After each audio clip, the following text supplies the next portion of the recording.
যে রহিম একটি কাজ 20 দিনে এবং করিম একটি কাজ 30 দিনে করতে পারে, তারা একদিনে একত্রে কাজ করে 500 টাকা পায়, করিম কত টাকা পায়?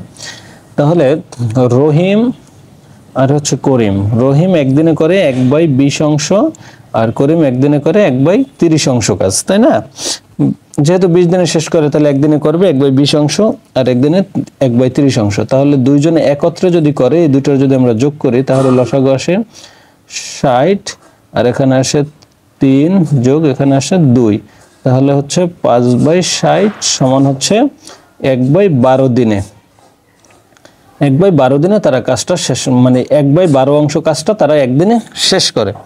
তাহলে তারা বলছে যে একদিন কাজ করায় তারা 500 টাকা পায়। তাহলে 1/12 অংশ শেষ করে বা অংশে পায় কত টাকা? 500 টাকা। তাহলে একবার সম্পূর্ণ অংশ যদি তারা করতো তাহলে কত টাকা পাইতো? 500 গুণ 12।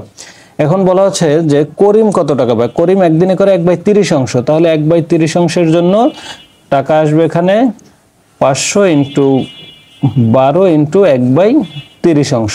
তাহলে দেখা গেছে এটা কাটা যায়, এখানে 3 4 12, তাহলে 4 50 200 টাকা। তাহলে করিম পায় 200 টাকা। এটাই হচ্ছে